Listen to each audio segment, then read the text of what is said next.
वफाकी वजीर मुराद सईद इस्लामाबाद में न्यूज कॉन्फ्रेंस कर रहे हैं। 12,000 रुपए इमरान खान ने दिए तो उसमें लाड़काना भी आ रहा था, उसमें शक्कर भी आ रहा है, उसमें आपका नवाब शाह भी आ रहा है।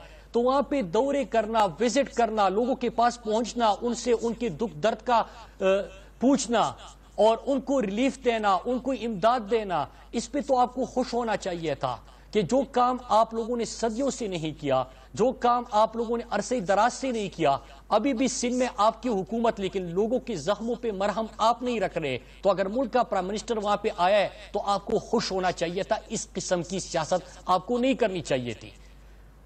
उसके साथ साथ इस बात पे भी खुश होना चाहिए था कि 10% कोटा सिंध का जो प्राइम मिनिस्टर का सबसे बड़ा इस हुकूमत का प्रोग्राम जो चल रहा है वो गुर्बत के खात्मे का एहसास प्रोग्राम, पहले साल इसके लिए 192 अरब रखे गए थे। इस साल के बजट में 208 अरब उसके लिए रखे गए हैं।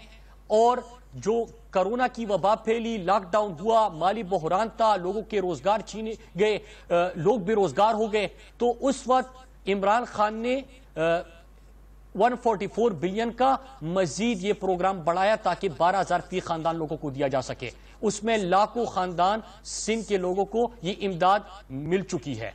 उसके साथ मैं ये भी मिसाल दूं कि इंडिया के अंदर जो लॉकडाउन हुआ, उन्होंने 12 करोड़ लोग वहां पे बेरोजगार हुए। जब लॉकडाउन खत्म हुआ तो केसेस 1,90,000 तक पहुंच चुके थे और लॉकडाउन से पहले 635 केसेस थे। अमेरिका जैसे मुल्क में 4 करोड़ लोग लॉकडाउन की वजह से बेरोजगार हो गए। लेकिन अगर किसी ने इतना बड़ा रिलीफ प्रोग्राम दिया, इंडिया के अंदर आप रिपोर्ट्स देख रहे हैं कि गुर्बत में इजाफा हो रहा है, बेरोजगारी में इजाफा हो रहा है। अगर लोगों को 2 हफ्ते के अंदर इमदाद ना पहुंची तो वहां पे लोग भूख से मर जाएंगे। लेकिन प्राइम मिनिस्टर साहब को इसका एहसास था, लिहाजा ये एहसास इमरजेंसी कैश रिलीफ का आगाज किया गया। मैं समझा था कि आप अपने लोगों के खुशी के ऊपर खुश होंगे।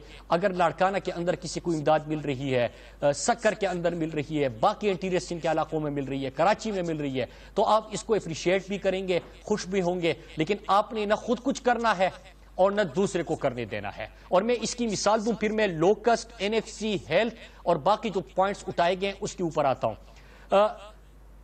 आपको याद होगा कि जब लॉकडाउन हुआ तो हमारे बहुत सारे लोग जो है वहां पे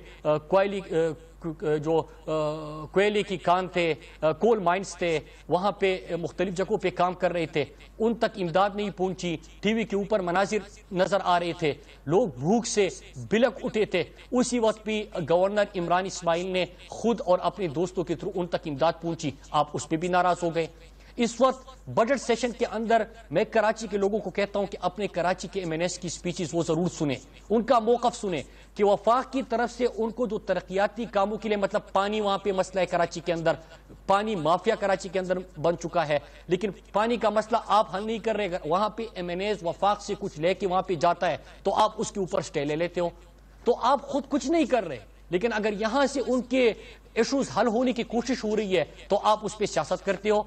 आपने राशन का वादा जरूर किया था, एहसास इमरजेंसी कैश वो एक एक बंदे के पास 12,000 रुपए तो पहुंच गया और पूरी दुनिया ने देखा। बल्कि दुनिया के अंदर जो बड़े इदारे हैं वो इस वक्त इस मौजूदा बहरान के अंदर इसको सबसे बड़ा कदम करार दे रहे हैं।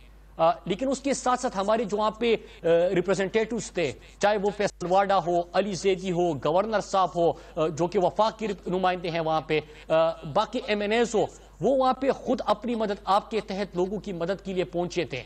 वहां पे राशन का तकसीम हो रहा था, लेकिन आपने तो सरकारी खजाने से राशन का वादा जरूर किया लेकिन किसी को राशन नहीं मिल सका।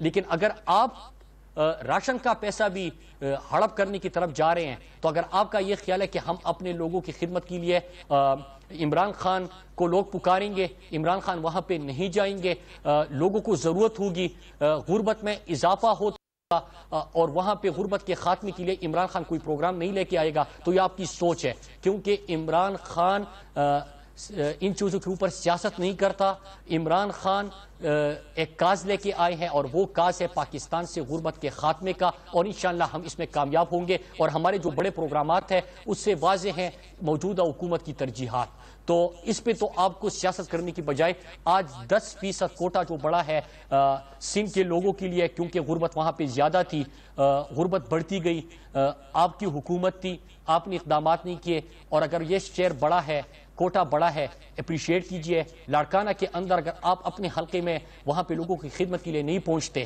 اور صرف بیانات تک سپاسنامے اور خبرنامے پڑھنے کے لیے آتے ہیں, تو یہ آپ کا قصور ہے, لیکن ہم اپنے لوگوں کی خدمت سے خود کو نہیں روک سکتے. دوسری بات کی گئی لوکسٹ کی. لوکسٹ کے اوپر میں یہ ڈاکومنٹس لے کے آیا ہوں اور میں نے پارلیمنٹ میں بھی دکھایا تھا کہ ہم نے تو یہاں پہ ایمرجنسی بنیادوں پہ, کیونکہ انہوں نے خود بھی کہا کہ 25 سال کے عرصے میں سب سے بڑا ایک یہ لوکسٹ کا حملہ ہوا ہے, تو ظاہری سی بات ہے کہ اس کے لیے بڑے بڑے اقدامات کرنے تھے. بہت ساری چیزیں جو کہ پاکستان کے پاس جہاز, اگر وہاں پہ اسپرے, باقی جو اس کے لیے ضروریات تھی وہ پوری نہیں تھی, تو ہم باہر سے منگوا رہے ہیں.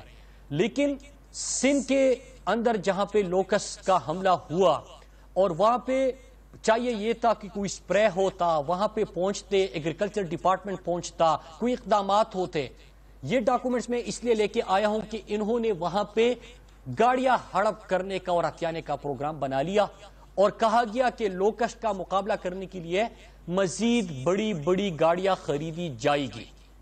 پہلی بھی سندھ سے 106 سے زیادہ جو سرکاری گاڑیاں ہیں وہ غائب ہو چکے ہیں, اور موجودہ بحران کے اندر بھی بجائے اس کے کہ مقابلہ ہوتا, چھوٹے کسان کو بچایا جاتا, ان بیچاروں کی فصلیں تباہ ہو رہی ہے, ان کا نقصان ہو رہا ہے, کوئی ایمرجنسی اقدامات کیے جاتے, کوئی ان کے دکھ درد کے لیے پہنچا جاتا. اگر آپ کے پاس کچھ تھوڑے بہت وسائل تھے بھی تو اس کو استعمال کرتے اپنے کسان کو بچانے کے لیے, ان فصلوں کو بچانے کے لیے.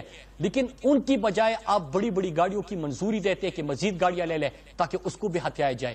تو میں اس کی بھی شدید مذمت کرتا ہوں. ہیلتھ کے حوالے سے بات کی گئی. پاکستان کے 70 سالوں میں جب ہم ہیلتھ کی بات کرتے ہیں تو اور موجودہ بحران کے اور عالمی وبا کی بات کرتے ہیں تو دنیا کے مضبوط جو ہیلتھ سسٹم ہے, یو ایس دیکھے, یو کے دیکھے, کینیڈا, پھر ہم اٹلی کی ہیلتھ سسٹم کی بڑی باتیں سنتے تھے, وہاں پہ وہ اس عالمی وبا کا مقابلہ نہیں کر پا رہے. پاکستان میں 70 سالوں کے اندر جنہوں نے حکومت کی اور 35-40 سالوں میں تو آپ کی فیملی اور شریف خاندان شامل تھا, انہوں نے ایسا اسپتال نہیں بنایا جہاں پہ خود اپنا علاج آپ کر سکے. وہ چھوڑے ایمرجنسی بنیادوں پہ NCOC یہاں پہ بنا ہوا ہے, تمام صوبائی حکومتیں اس کے ممبرز ہیں, روزانہ کی بنیاد پہ وہاں پہ فیصلے لیے جاتے ہیں, اور اس کے ساتھ ساتھ تمام صوبوں کو آن بورڈ لیا جاتا ہے, اکٹھے فیصلے ہوتے ہیں, اور اس کا کرونا کا مقابلہ کرنے کے لیے تجاویز کے اوپر عمل درآمد کا فیصلہ ہوتا ہے. ہوتا کیا ہے کہ آپ کے جتنے وینٹیلیٹر 70 سالوں میں پاکستان کے اندر تھے, آپ 2-3 مہینے کے اندر اس کو ڈبل کرنے کی طرف جا رہے ہیں. جو NCOC روزانہ بریفنگ دیتے ہیں, میں اس کی تفصیلات میں نہیں جاتا, میں صرف جو ہیلتھ کے حوالے سے بات ہوئی ہے میں اس کے اوپر آؤں گا. آکسیجنیٹڈ بیڈ کی بات ہوتی تھی, جتنے آپ کے پاس سالوں میں تھے, آپ 2-3 مہینے کے اندر NCOC تمام صوبوں کے لیے, جس طرح میں کہہ نہیں چاہوں, اور میں NCOC کو یہاں پہ خراج تحسین بھی پیش کرتا ہوں کہ چھٹی کا دن بھی وہ چھٹی نہیں کرتے, اور صبح سے لے کے شام تک وہ ہر صوبے کو, پوری دنیا کو, تمام دنیا کے کس انداز سے وہ مقابلہ کر رہے ہیں, ان چیزوں کو ان تمام کو مانیٹر کرتے ہیں, فیصلے ہوتے ہیں, وفاق کی طرف سے ان کو جو کچھ چاہیے ہوتا ہے وہ ان کو دیتے ہیں. وفاقی وزیر مراد سعید میڈیا سے گفتگو کر رہے ہیں.